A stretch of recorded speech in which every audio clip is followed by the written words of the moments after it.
Cette question très rapidement, je veux revenir sur cette question autour du M23. Le rapport des experts des Nations Unies indique que le M23 est soutenu par les forces de défense rwandaises. Est-ce que vous êtes au courant de cela? Oui, je le sais. Ce n'est pas le premier groupe que nous soutenons, que vous avez soutenu, du côté de la défense. C'est un secret de polichinelle. Je ne sais pas comment les gens peuvent cacher ça, parce que le gouvernement rwandais le nie. Eh bien, vous savez, l'armée rwandaise a vaincu Mobutu, et nous avons d'abord nié. Et laissez-moi vous dire qu'en 1996, je pensais qu'il y avait une cause légitime, parce qu'à cette époque-là, le Rwanda était menacé et il fallait qu'il se défende. Mais après avoir renversé la compréhension que Mobutu avait des réfugiés, nous aurions dû changer de cap. Cela aurait dû être le Rwanda qui parlait à la RDC sur la façon dont vous pouvez vivre ensemble. Deuxièmement, il y a une idée fausse selon laquelle le M23 est une affaire de Banyamulenge. Ce n'est pas vrai. L'affaire Banyamulenge, c'est il y a longtemps. Cela s'est terminé en 2002. En 1998, lorsque le général Kabarebe a quitté Kinshasa, c'était la fin du problème des Banyamulenge. Pour information, à l'époque de Kabila, Azarias Ruberwa, qui est Banyamulenge, était le vice-président. Nyarugabo, qui est un Banyamulenge, était le vice-président du Parlement. Le général Malik était le commandant. Bisengimana était le chef de la police. Il y en a tellement encore aujourd'hui. Il y a beaucoup de Banyamulenge qui sont commandants de brigades, commandants généraux, y compris le général Masunzu qui vient d'être nommé récemment commandant de zone. Et le général Augustin a été nommé récemment aussi. Ils avaient même le ministre Banyamulenge au sein du gouvernement. Le ministre des infrastructures du Congo est Mwanyamulenge. Ainsi, lorsque les gens ici en Afrique du Sud parlent des Banyamulenge, c'est une idée fausse. C'est un mensonge. Ce n'est pas vrai. L'histoire des Banyamulenge est différente de celle du M23.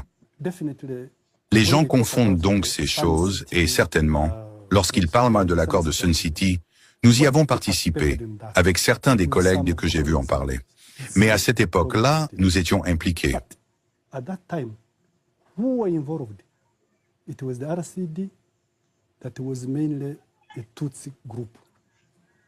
C'était le RCD qui était majoritairement un groupe Tutsi.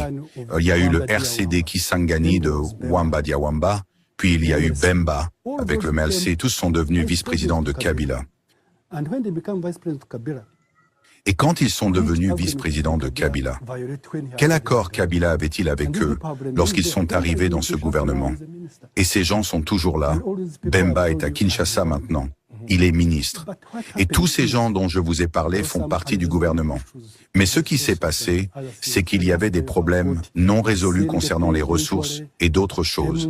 Et c'est pour cela que vous avez finalement le CNDP, le M23 et ce nouveau M23. Cela n'a rien à voir avec les Tutsis. Cela n'a rien à voir avec les différences entre gouvernements. Car les relations entre Tshisekedi et Kagame, entre 2018 et 2021, étaient si bonnes. Pourriez-vous vérifier combien de fois Tshisekedi est allé à Kigali, et même aux funérailles du père de Tshisekedi, Kagame était là, quand Kagame fraternisait avec Tshisekedi. Qu'en était-il des Tutsis à cette époque-là? Où étaient-ils les Tutsis dont il parle maintenant? Quand Kagame fraternisait avec Tshisekedi, la question est différente. Ce n'est pas une question politique, ce n'est pas une question sociale, ni un problème ethnique. Il s'agit du contrôle du Congo.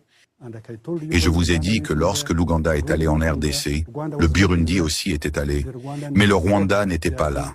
Le Rwanda se croyait isolé, mais le Congo est un pays souverain.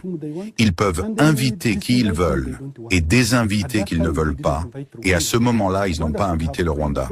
C'est pourquoi le Rwanda a commencé à utiliser ses forces combattant le Congo pour être invité par la force. C'est ce qu'ils ont fait. Avant de continuer notre vidéo, faisons une petite biographie de ce général. Le général Kayumba est un ancien chef d'état-major rwandais. Il était une figure clé du Front patriotique rwandais, FPR, une ancienne rébellion à majorité Tutsi, dirigée par Paul Kagame, qui a mis fin au génocide de 1994 au Rwanda. Il a notamment joué un rôle très important dans l'offensive menée en 1996 en République démocratique du Congo. Il vit en Afrique du Sud depuis plus de 10 ans en tant que réfugié politique. Mes chers compatriotes, nos dirigeants doivent prendre les choses au sérieux.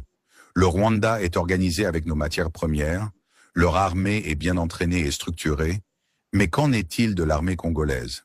Il faut tout faire pour nos soldats. Le FARDC, ils doivent suivre des formations appropriées, augmenter leurs salaires aussi. Si quelqu'un a aimé cette vidéo, n'oubliez pas de partager, de liker et de vous abonner à Tchof TV, le seul moyen de nous soutenir. Le contrôle du Congo signifie le contrôle des richesses minières du pays, principalement. Je veux dire par là, pour le faire, il contrôle la politique. Alors, qui sont les acteurs derrière tout cela? Qui sont ceux qui tirent les ficelles? Tout ce que je dirais, dans une très large mesure, c'est que nous avons été dans la mesure du développement du Rwanda à cause de toutes ces personnes mentionnées. Et le Rwanda agit-il seul? Est-il soutenu par d'autres nations étrangères?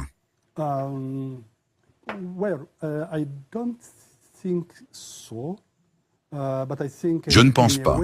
Mais je pense que d'une certaine manière, pour d'autres raisons, le Rwanda a fait d'autres choses et a été en quelque sorte toléré. Non pas qu'ils veuillent qu'ils aillent au Congo pour leurs propres bénéfices, car ils peuvent le faire sans le Rwanda. Je n'ai jamais vu lorsque j'y étais, ni aujourd'hui, qu'un autre gouvernement pousse le Rwanda à faire cela. Ça pourrait être possible maintenant, mais à ce moment-là, je ne l'ai pas vu. La raison, je pose également cette question, est celle qui a été partagée avec nos auditeurs, nos désolés. Swing nos téléspectateurs au cours de la semaine du rapport Business Day. Il s'agit d'un rapport des Nations Unies, un rapport intermédiaire à mi-parcours d'un groupe d'experts qui dit que les forces du M23 ont réussi en avril 2024 à s'emparer de Rubaya, y compris ses minerais, sa production minière. Une route a également été construite pour mener au Rwanda. Et une fois que les minéraux seraient réunis en un seul, ils seraient certifiés comme minéraux provenant du Rwanda. Et c'est un point qui a été souligné par l'ambassadeur du Rwanda. Désolé, l'ambassadeur de la RDC auprès des Nations Unies. Parmi les appels qu'elle lance également, il y a celui d'un embargo sur les minerais vendus en provenance du Rwanda, car il s'agit de minerais qui proviennent en réalité illégalement de la RDC. C'est vrai, mais vous n'avez pas besoin que cette entité ait soutenu le gouvernement pour faire cela. Ils le font et les envoient à des entreprises internationales pour que cela leur rapporte de l'argent. Mais l'influence du Rwanda et peut-être l'impunité que vous constatez repose moins sur d'autres facteurs. Par exemple, allez visiter le Rwanda. Et ils ont dit que vous êtes les intérêts français.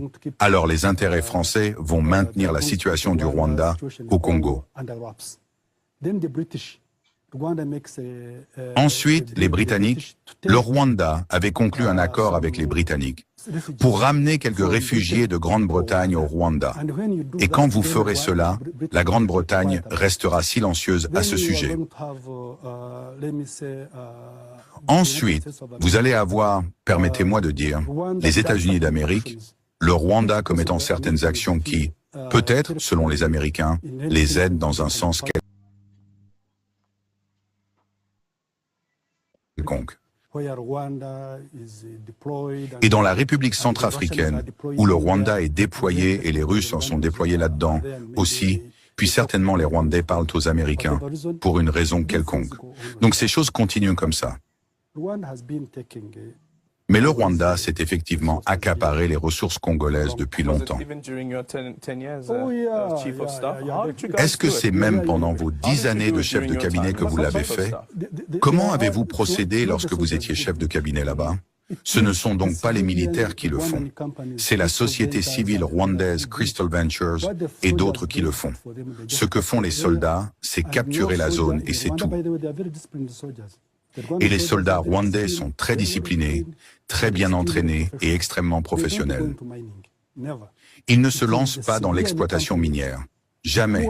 Ce sont les sociétés civiles du parti au pouvoir, le FPR, qui font l'exploitation minière, qui font les séances, et les militaires ne sont pas impliqués du tout. Mais ils jouent néanmoins un rôle en termes de sécurité. Absolument oui, c'est un passage sûr. Ils escortent ces choses, ils les escortent, c'est ce qu'ils font. Mes chers compatriotes, nos dirigeants doivent prendre les choses au